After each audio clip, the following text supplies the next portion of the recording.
Hello दोस्तों, आपका स्वागत है मेरे चैनल पे। आज मैं हिस्ट्री क्लास 6 की एनसीईआरटी का पहला चैप्टर कराऊंगी और आप अच्छे से ध्यान दीजिएगा। जब आप अच्छे से ध्यान देंगे तो बहुत अच्छे से आपको समझ में आएगा। और आप जानते ही हैं कि एनसीईआरटी से रिलेटेड आकर हर गवर्नमेंट एग्ज़ाम में क्वेश्चंस आते हैं।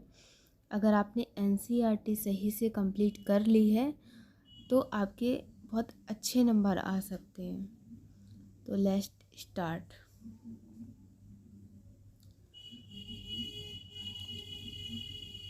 अध्ययन 1, क्या, कब, कहाँ और कैसे। रसीदा का सवाल। रसीदा बैठी अखबार पढ़ रही थी। अचानक उसकी निगाह सुर्खी पर पड़ी। 100 साल पहले वह सोचने लगी, यह कोई कैसे जान सकता है कि इतने वर्षों पहले क्या हुआ था। कभी कभी ये मन में ख्याल आपके भी आता होगा कि बरसों पहले क्या हुआ था, कैसे परिवर्तन आया समाज में। ठीक है, कैसे परिवर्तन समाज में आया, खाने पीने में कैसे परिवर्तन हुआ। ये सब मन में आपके भी ख्याल आता होगा, कभी कभी मेरे मन में भी ख्याल आता है। कैसे पता लगाएं।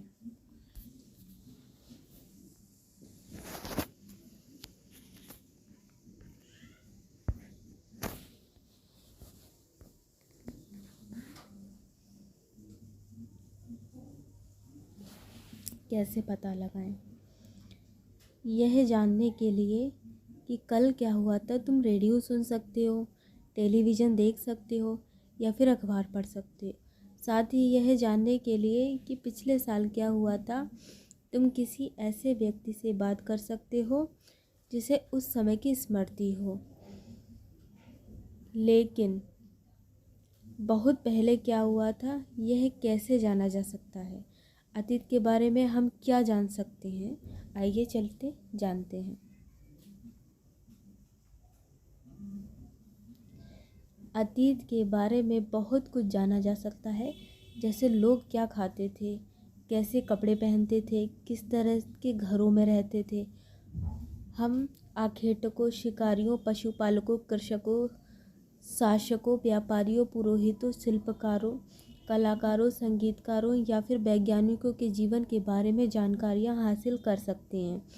यही नहीं, हम यह भी पता कर सकते हैं कि उस समय बच्चे कौन से खेल खेलते थे, कौन सी कहानियाँ सुना करते थे, कौन से नाटक देखा करते थे या फिर कौन कौन से गीत गाते थे।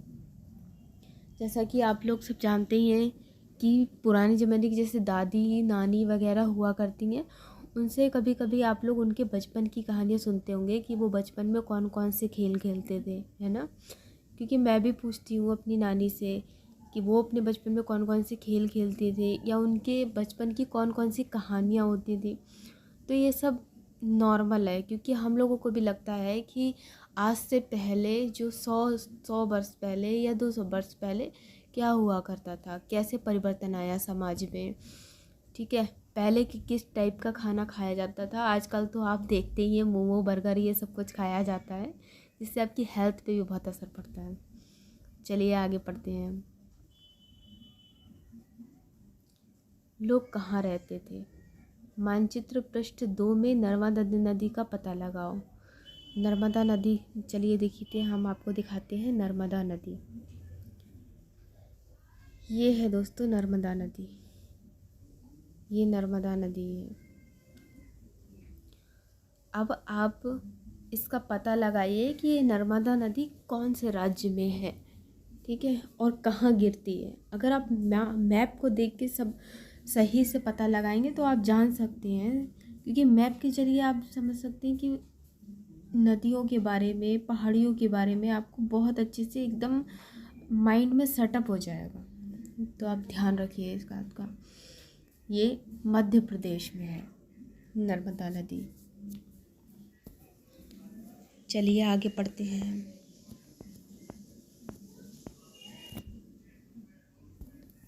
कई लाख वर्ष पहले से लोग इस नदी के तट पर रह रहे हैं।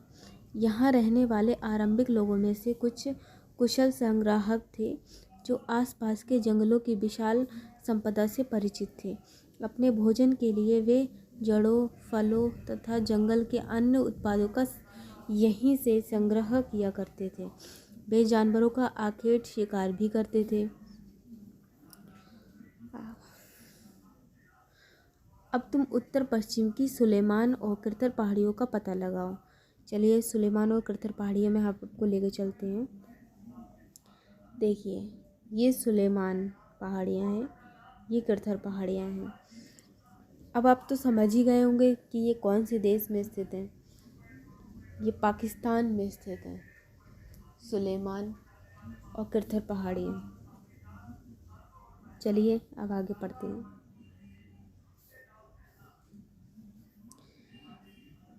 इसी क्षेत्र में कुछ ऐसे स्थान हैं जहां लगभग 8,000 वर्ष पूर्व स्त्री पुरुषों ने सबसे पहले गेहूं तथा जौ जैसी फसलों को उपजाना आरंभ किया। उन्होंने भेड़, बकरी और गाय बैल जैसे पशुओं को पालतू बनाना शुरू किया। ये लोग गांवों में रहते थे। उत्तर पूर्व में गारो तथा मध्य भारत में विंध्य पहाड़ियों का पता लगाइए। मध्य भारत देखिए, मध्य भारत में विंध्य पहाड़ियाँ, मध्य भारत में विंध्य पहाड़ियाँ ये हैं और गारो की पहाड़ियाँ ये।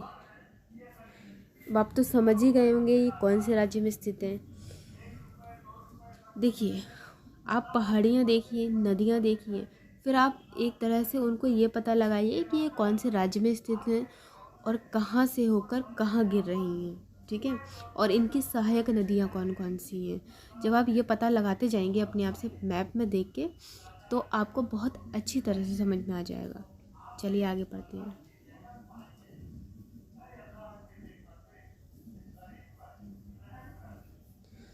ये कुछ अन्य ऐसे क्षेत्र थे जहाँ कृषि का विकास हुआ, जहाँ सबसे पहले चावल उपजाया गया।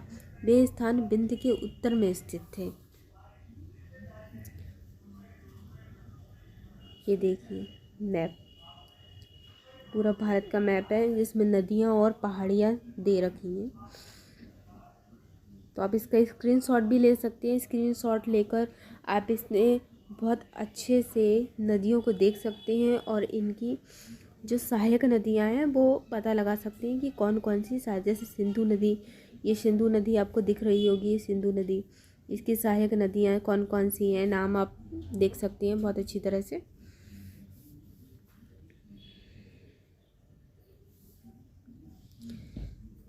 देखिए यहाँ पर भी दे रखा है, मानचित्र पर सिंधु तथा इसकी सहायक नदियों का पता लगाने का प्रयास करो। चलिए आप सिंधु नगर की सहायक नदियाँ, ये देखिए, ये सिंधु नदी, ये सिंधु नदी है। इसकी सहायक नदी झेलम नदी, चेनाब नदी, रावी नदी, सतलुज नदी, व्यास नदी, ये सब की इसकी सहायक नदियाँ हैं। चलिए आगे पढ़ते हैं हम लोग।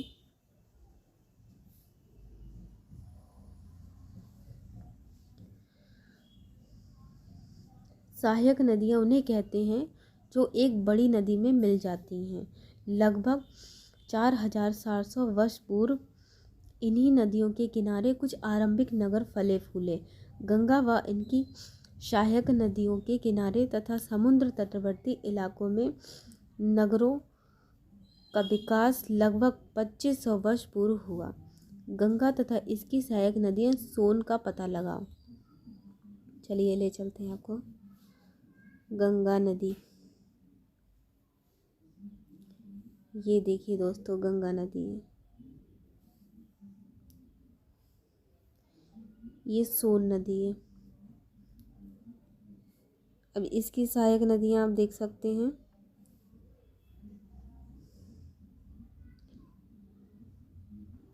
चंबल नदी, यमुना नदी, ये देखिए इसकी सहायक नदियाँ हैं।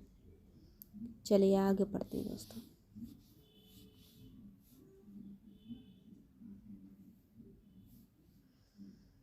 गंगा के दक्षिण में इन नदियों के आसपास का क्षेत्र प्राचीन काल में मगध नाम से जाना जाता था।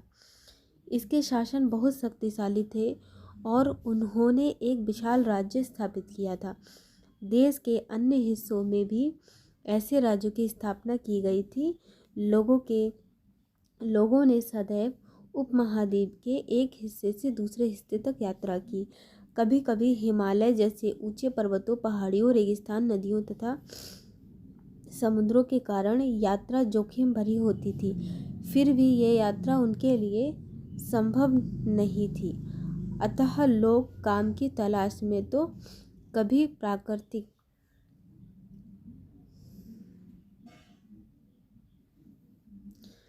प्राकृतिक आपदाओं के कारण एक स्थान से दूसरे स्थान जाया करते थे।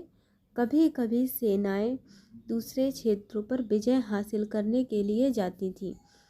इसके अतिरिक्त व्यापारी कभी काफिले में तो कभी जहाज़ों में अपने साथ मूल्यवान वस्तुएं लेकर एक स्थान से दूसरे स्थान जाते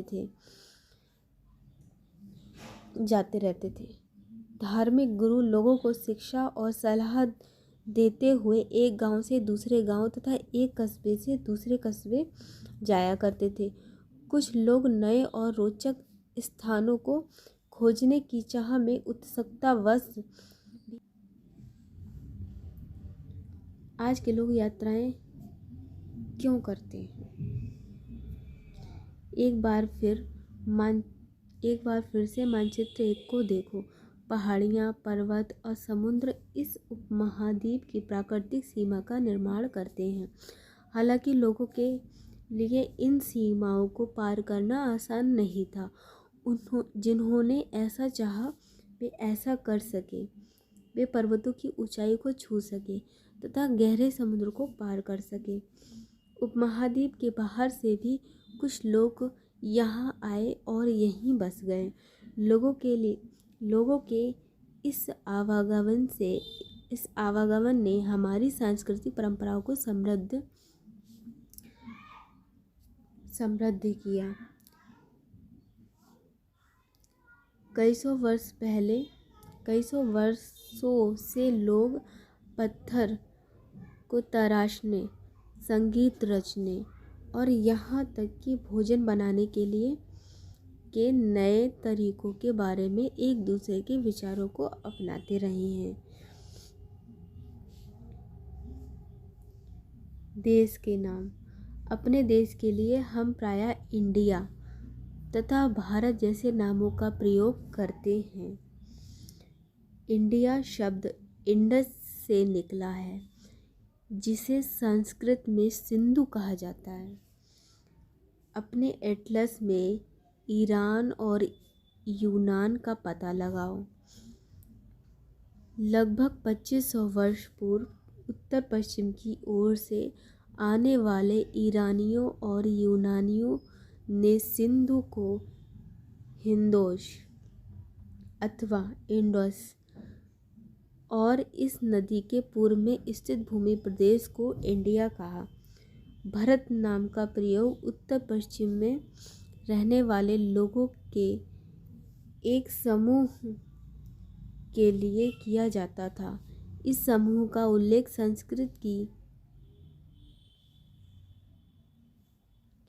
संस्कृत की आरंभिक लगभग 2500 वर्ष पुरानी कृति ऋग्वेद में भी मिलता है। बाद में इसका प्रयोग देश के लिए होने लगा। अतीत के बारे में कैसे जानें?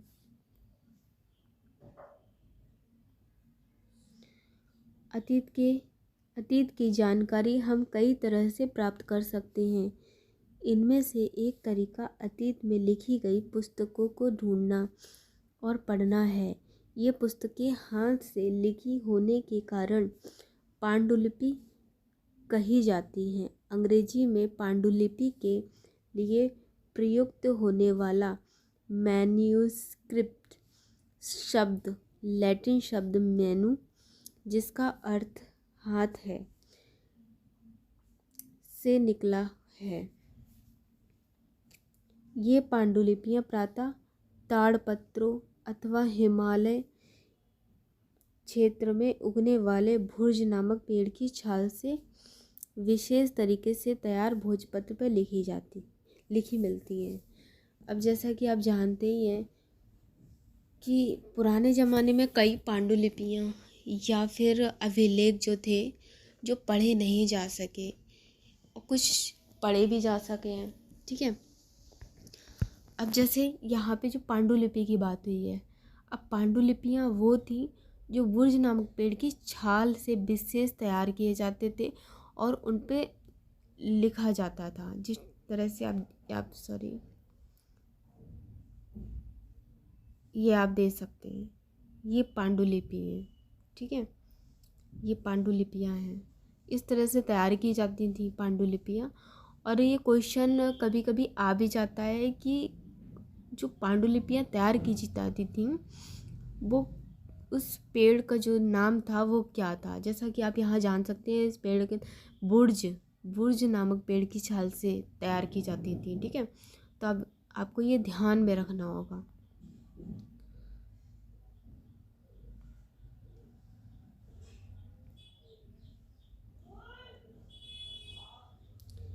इतने वर्षों में इनमें से कई पांडुलिपियों को कीड़ों ने खा लिया था तथा कुछ नष्ट कर दी गई।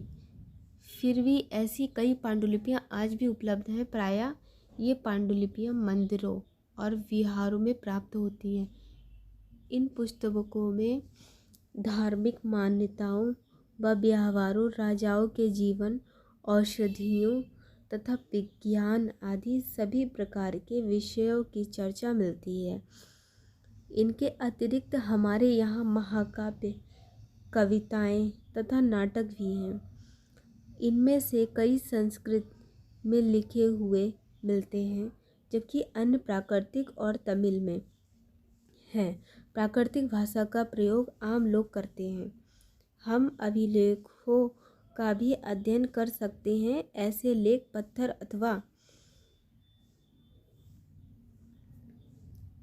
अथवा धातु जैसी अपेक्षाकृत कठोर सतहों पर उत्कीर्ण किए गए मिलते हैं।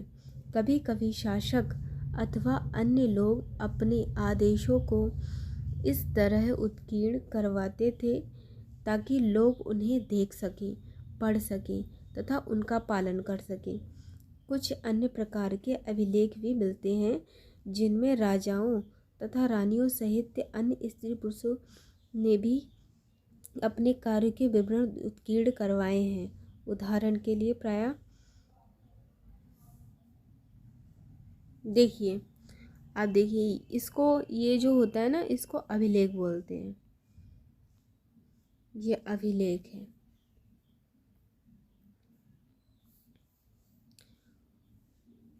उदाहरण के लिए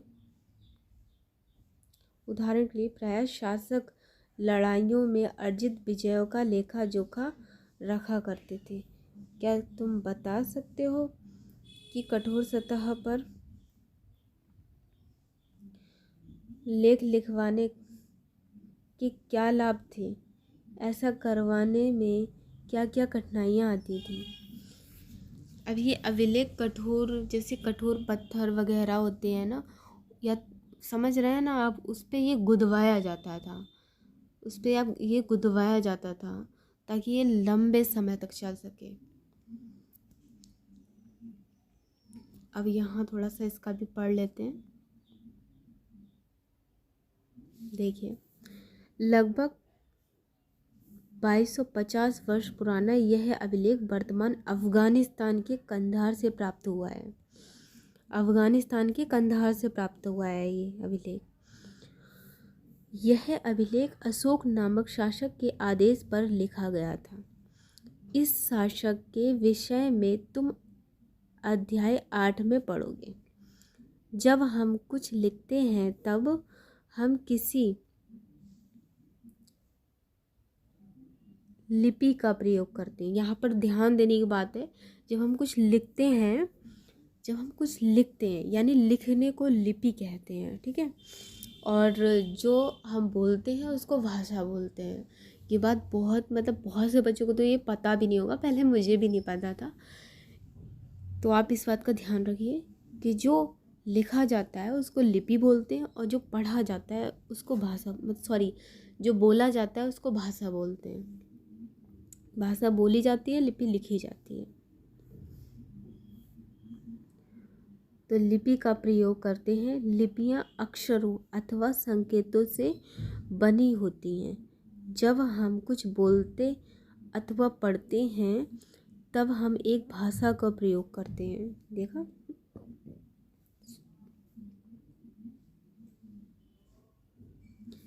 यह अभिलेख इस क्षेत्र में प्रयुक्त होने वाली यूनानी अथवा अरामेइक नामक दो भिन्न लिपियों अथवा भाषाओं में है।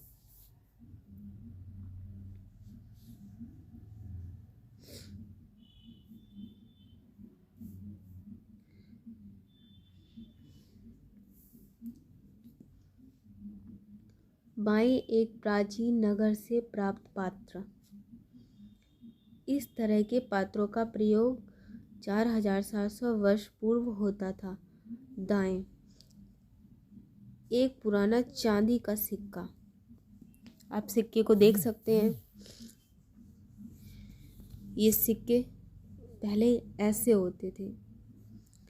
सिक्के पहले इस टाइप के होते थे।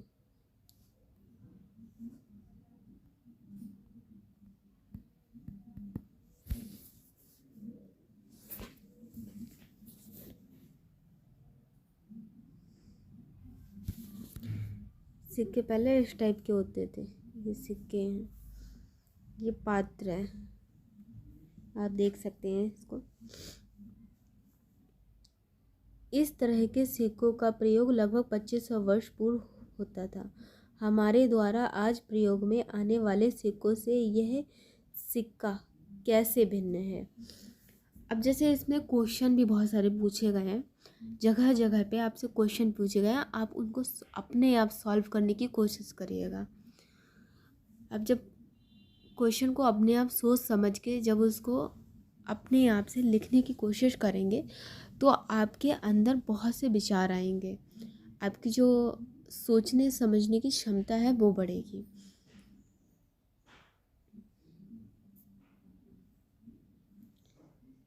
तथा सिक्कों की प्राप्ति के लिए छानबीन तथा खुदाई भी करते हैं। इनमें से कुछ वस्तुएं पत्थर, पकी मिट्टी तथा कुछ धातु की बनी हो सकती हैं। ऐसे तत्व कठोर तथा जल्दी नष्ट होने वाले होते हैं। पुरातत्वविद जानवरों, चिड़ियों तथा मछलियों की हड्डियां भी ढूंढते हैं।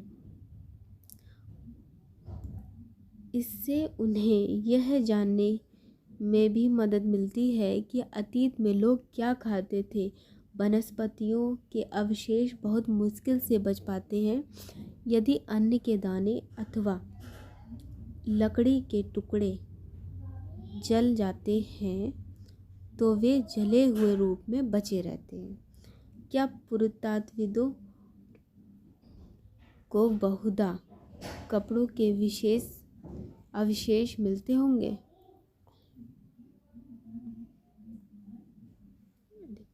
पांडुलिपियों, अभिलेखों तथा पुरातत्व से ज्ञात जानकारियों के लिए इतिहासकार प्रायः स्रोत शब्द का प्रयोग करते हैं। इतिहासकार उन्हें कहते हैं जो अतीत का अध्ययन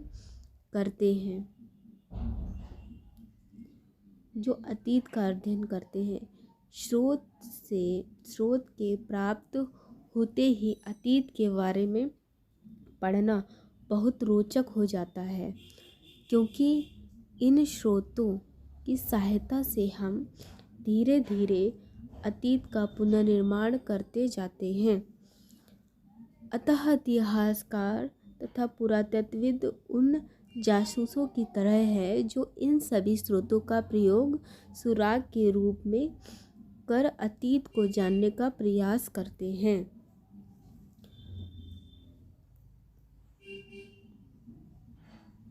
अतीत एक या अनेक। क्या तुमने इस पुस्तक के शीर्षक हमारे अतीत पर ध्यान दिया है? यहाँ अतीत शब्द का प्रयोग बहुवचन के रूप में किया गया है। ऐसा इस तथ्य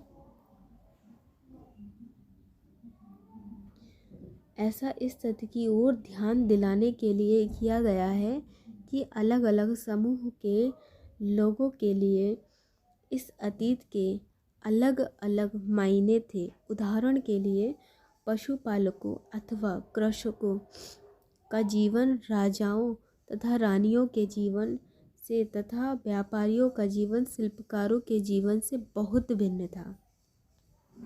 ठीक है, जैसा कि हम आज भी देखते हैं, उस समय भी देश के अलग अलग हिस्सों में लोग अलग अलग व्यवहारों और रीति रिवाजों का पालन करते थे। उदाहरण के लिए आज अंडमान द्वीप के अधिकांश लोग अपना भोजन मछलियाँ पकड़कर शिकार करके तथा फल फूल के संग्रह द्वारा प्राप्त करते हैं। इसके विपरीत शहरों में रहने वाले लोग खाद्य आपूर्ति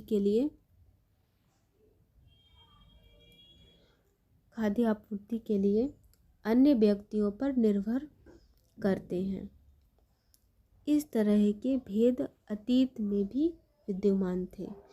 इसके अतिरिक्त एक अन्य तरह का भेद है। उस समय शासक अपनी विजयों का लेखा जोखा रखते थे। यही कारण है कि हम उन शासकों तथा उनके द्वारा लड़ी जाने वाली लड़ाइयों के बारे में काफ़ी कुछ जानते हैं, जबकि शिकारी, मछुआरों, संग्राहक, कृषक अथवा पशुपालक जैसे आम आदमी प्रायः अपने कार्यों का लेखा जोखा नहीं रखते थे। पुरातत्व की सहायता से हमें उनके जीवन को जानने में मदद मिलती है। हालांकि अभी भी इनके बारे में बहुत कुछ जानना शेष है। तिथियों का मतलब, अगर कोई तुमसे तिथि के विषय में पूछे तो तुम शायद उस दिन की तारीख, माह, वर्ष जैसे कि 2000 या इसी तरह का कोई और वर्ष बताओगे। वर्ष की यह गणना ईसाई धर्म प्रवर्तक ईसा मसीह के जन्म की तिथि से की जाती है। अतः 2000 वर्ष कहने का तात्पर्य ईसा मसीह के जन्म के 2000 वर्ष के बाद से है। ईसा मसीह के जन्म के पूर्व की सभी तिथियां ईसा से पहले के रूप में जानी जाती हैं। इस पुस्तक में हम 2000 को अपना आरंभिक बिंदु मानते हुए वर्तमान से पूर्व की तिथियों का उल्लेख करेंगे। इसको पढ़ते हैं, इतिहास और तिथियां। अंग्रेजी में BC, हिंदी में ईसा पूर्व का तात्पर्य बिफोर क्राइस्ट, ईसा पूर्व होता है। कभी कभी तुम तिथियों से पहले AD, हिंदी में ई यानी ईसवी लिखा पाते हो। यह मानो एनो डोमिनी नामक 2 लैटिन शब्दों से बना है तथा इसका तात्पर्य ईसा मसीह के जन्म के वर्ष से है। कभी कभी AD की जगह CE तथा BC की जगह BCE का प्रयोग होता है। CE अक्षरों का प्रयोग कॉमन एरा तथा BCE का बिफोर कॉमन एरा के लिए होता है।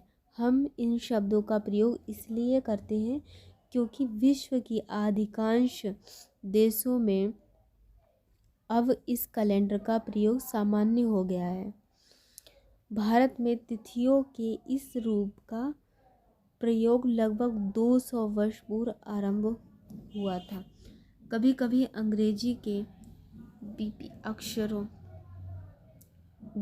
अक्षरों का प्रयोग होता है जिसका तात्पर्य बिफोर वर्तमान से पहले है।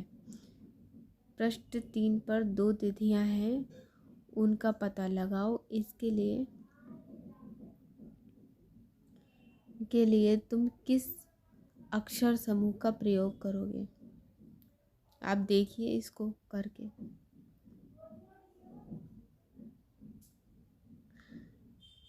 अन्यत्र। जैसा कि हमने पहले पढ़ा, अभिलेख कठोर सतह पर उत्कीर्ण करवाए जाते हैं। इनमें से कई अभिलेख कई सौ वर्ष पूर्व लिखे गए थे।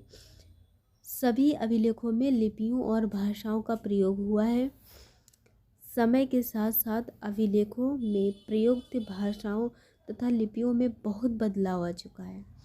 विद्वान यह कैसे जान पाते हैं कि यह क्या लिखा था? इसका पता अज्ञात लिपि का अर्थ निकालने की एक प्रक्रिया द्वारा लगाया जा सकता है। इस प्रकार से अज्ञात लिपि को जानने की एक प्रसिद्ध कहानी उत्तरी अफ्रीका देश मिस्र से मिलती है। लगभग 5000 वर्ष पूर्व यहाँ राजा रानी रहते थे। ये जैसा कि आपको दिख रहा है, ये हमको वर्षों पूर्व से ये जो चिन्ह वाली लिखावट मिलती है, इसको पढ़ने की तकनीकी आपको अभी जो पढ़ रहे थे आप, ये इसको पढ़ने की तकनीकी जो अफ्रीकी देश मिस्र से मिलती है।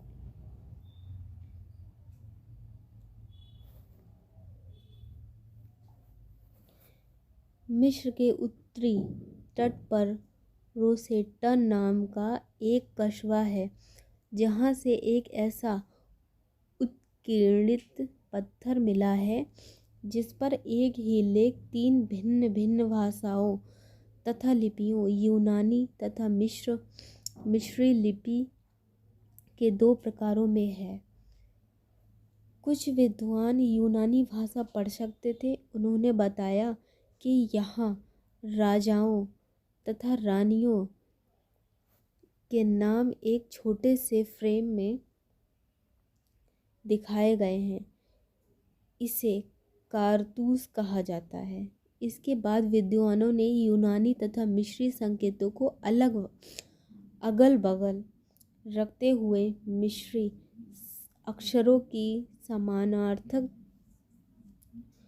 ध्वनियों की पहचान की। जैसा कि तुम देख सकते हो, यहाँ एल अक्षर के लिए शेर, देखिए अब आपको दिखाते हैं। यहाँ पर एल अक्षर के लिए शेर बना हुआ है।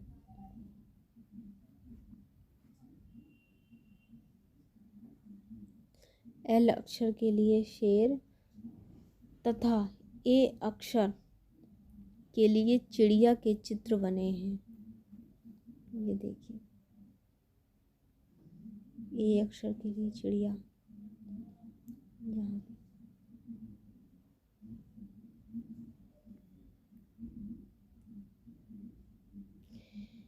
के लिए चिड़िया के चित्र बने हैं। एक बार जब उन्होंने यह जान लिया कि विभिन्न अक्षर किनके लिए प्रयुक्त हुए हैं, तो वे आसानी से अन्य अभिलेखों को भी पढ़ सके।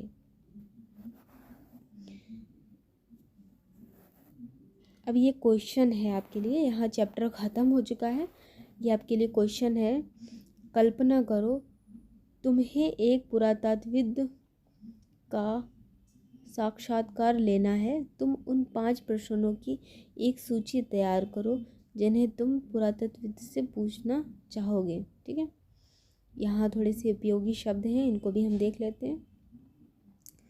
उपयोगी शब्द: यात्रा, पांडुलिपि, अभिलेख, पुरातत्व, इतिहासकार, स्रोत, अज्ञात लिपि का अर्थ निकालना।